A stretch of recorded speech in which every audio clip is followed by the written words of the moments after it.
Thank you, Chairman. I will be as brief as possible because I know you have a long night. The Attorney General is in support, and I won't be speaking to 7591. We have filed written testimony 7766. We have not filed written testimony but support the concept. The same thing is House Bill 7645. We are opposed to House Bill 7112, the weapons reciprocity. We have filed written testimony. And we are opposed to 7162, which is the AG gun report. And I think that we should probably talk a little bit about that while we're here. But we filed written testimony on that. And then we're in favor of all of the Attorney General's bills that I'll speak in more detail to. But in regards to the gun crimes report, I think that hearing Representative Casey speak about the reason he was putting in the bill was really enlightening. The bill, the data he's trying to seek wouldn't come out of the bill as written, trying to find the information regarding the types of guns used, whether they're concealed carry permit holders, whether they had prior criminal histories. That's not involved in that bill. The bill in front of you today is merely a bill about criminal dispositions, which are available two ways, as Representative Knight said, through an APA request, through the Rhode Island Judiciary, who's the keeper of the records of criminal dispositions, or the Providence County Gun Court, who handles a vast majority of the criminal cases in the state, puts out monthly numbers on these. So these numbers are available. I think to have our office do it too is duplicative at best. But if that is a conversation that needs to be had about what information we're really looking for, it seems like a much deeper dive than the bill puts out there. It's certainly a conversation that we'd be willing to put a part of. I think everyone wants to make data-driven decisions. The thing I will say is that in the testimony we've heard in the past regarding this bill, this is really an attempt by some advocates, gun rights advocates, saying that my office is not doing their job in criminal prosecutions, where I can assure you that that is not the case. Some of the people putting out the numbers that you might hear tonight, 85 to 90% dismissals, aren't really taking into account the multitude of charges that are charged against a person in a gun-related accident and how plea bargains affect that in jury trials. So I want to put it, we're willing to work with Representative Casey. I get where he's coming from. But we're not in support of the bill as written, or will take criticism to be used against us regarding our prosecution of gun crimes that we take very seriously in this state. Anyone have any questions on that? Any questions for Joey on that? Representative Vella Wilkinson? Actually, Mr. Chairman, I had a question on House Bill 7112. And that's the reciprocity bill, is that all right? Yes, Joey? of course. So could you please explain, and I know I could go through all the documentation, but I'd rather pay attention to what's being said and read everything later. Could you tell me principally what the AG's policy is and why he has concerns over reciprocity? Our major concern about reciprocity is we have much stricter gun laws than other states. And if we allow reciprocity of someone that, let's say, open carry, they're not going to be under the same provisions of Rhode Island carry standards in our state. That's our major concern of we vet, issuing a concealed carry permit is one of the biggest decisions the Attorney General makes. And we have very tough standards in Rhode Island. So if we open up reciprocity, people are going to be coming here that aren't going through that stern of review as Rhode Island citizens generally do. That's our major concern about that. And one of the things I do want to point out as well is I don't think it's talked to a lot, Rhode Island law already allows for people that are transporting firearms, let's say Connecticut, Rhode Island to Mass, it already provides some protection for that transporting. So it's not like you're going across state lines and going to be immediately arrested by the Rhode Island State Police.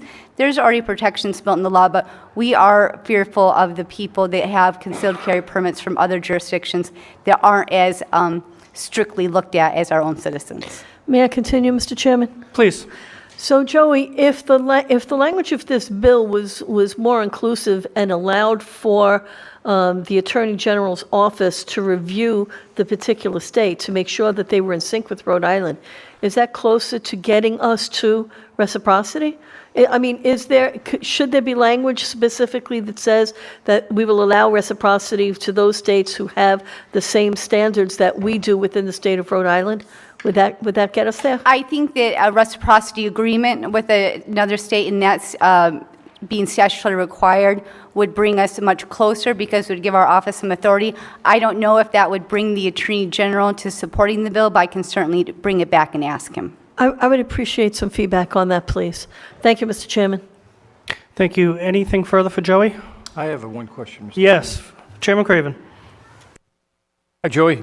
Hi, Chairman. You were referring to the Providence County Gun Court, I believe. Yes. Judge Krause's calendar. Yes. Do they have all the statistical information from no information through no true bill and the plea bargains in the middle and then the ultimate trial results? I haven't seen one of the reports in the last year. I know it has a great deal of that information. I can get a copy and bring it to the committee so you can take a look and see what it looks like. But again, I just want to make clear that's only for Providence County gun Right. cases. It's not the other three. But I will get you a recent copy of it. Do they, does Judge Krause's calendar probably have all or most of the gun charges in Providence County? I would say 99.9%. The ones that don't, get resolved at like a probation violation hearing, the ones that go to, in the pretrial setting, go to before Judge Krause. Thank you. You're welcome. Representative Vella Wilkinson. Representative Roberts, would you like your votes recorded? Please. So ordered. Thank you, Mr. Chairman.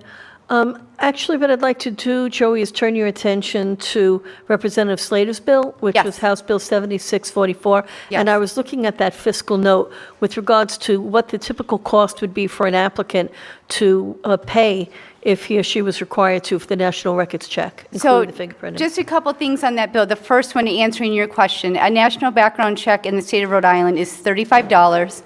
Half of that money goes to the federal government immediately with the print. The other half stays in Rhode Island for the maintenance of our FBI lines that have to be up to FBI code for us to be able to transmit the fingerprints. So it would be $35 every 4 years.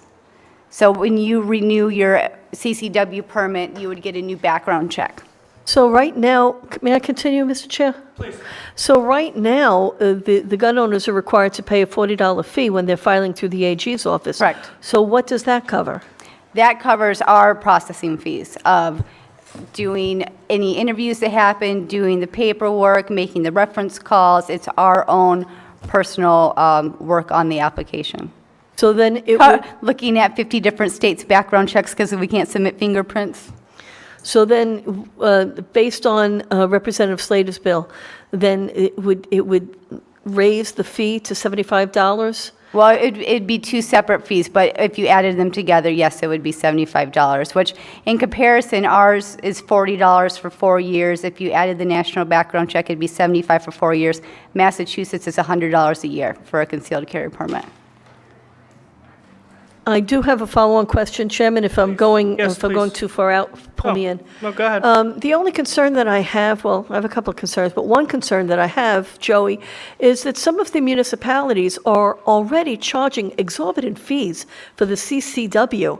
And to me, it's tantamount to illegal gun control, to be perfectly honest with you. Warwick was one of those municipalities that was charging close to $200. And then the city council took a hold of that and brought it to the state's fee under 114711 of $40. So now we're looking at adding another $75 on top of what some of these municipalities are charging. I mean, does the AG's office make any recommendations to the municipalities with regards to what a more realistic fee would be for the So- gun owners? So two things on that. The first one is the AG would love to take over full permitting across the state and have it come through our office. We've Yeah, worked I with don't the like G- that. I see my But- feeling, and I understand that, and that was brought up to me when I was on the city council, but to be honest with you, I feel that that should really remain within the municipality. The police chief knows who these people are. I would really not have that centralized by the state. Well, we do speak to every police chief on every application we do. We do 85% of the permit applications in the state right now. But that being said, that was my first comment. But two, we have absolutely no jurisdiction over cities and towns. No, but So- you could suggest. No, you can't no, even we suggest. cannot make any advice. Right. We can suggest in criminal prosecutions and things of that nature, things we have jurisdiction over, but we have absolutely no jurisdiction over municipal practices at all, nor would we defend them if they got sued for their practices for different concealed carry. So unfortunately, we don't. But I do understand your concerns on that. It's something we've heard before. Thank you. Thank you, Mr. Chair. Okay, anything further for Joey? Joey, did you have some more you want to add? Want me to cover my other bills, Chairman? Sure. Or- okay, Well, sure, while you have the I'll be very microphone. quick. I talked about the fingerprinting. Just to talk about that, we have no way to send the fingerprints now because there's not a statutory code. So for fingerprints to be sent to the FBI for a national background check, under FBI regulation, there must be a statute code. We don't have one, so a concealed carry permit holder submits their fingerprints to us, and then we have to run the checks of all the different states. It's completely inefficient. This really isn't a gun bill, it's a government efficiency bill because it's a total waste of time when for 40 other license categories in the state, we can get results back in 5 minutes.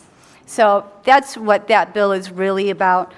The second bill is the altered tips for Representative Canario sponsored for us. Unfortunately, this is something that we have seen come up in our criminal investigations in the last couple years. Either people putting orange chips into a real gun to cover them being real, or even more frightening or less frightening is people snapping the orange chips off fake guns and using them in crime scenes. It's happened in Central Falls, it's happened in Newport, and there's really no charge for that when you're using it as a real gun, but it's actually a fake gun. What we did was cover altered firearms. If you put it into a real gun, it'd be a felony. If you snap the tip off a fake, it would be a misdemeanor. The Representative Diaz's bills, 3 of them. One is the carrying a long gun on the streets of Rhode Island. Joey, Yes, can I sorry. just ask a question on the Yes. snapping the tip off? Would you also have to commit a crime? I mean, No. well, I mean, it's a toy, so what if it breaks off accidentally? Well, I think, and I talked to Representative Knight about that today.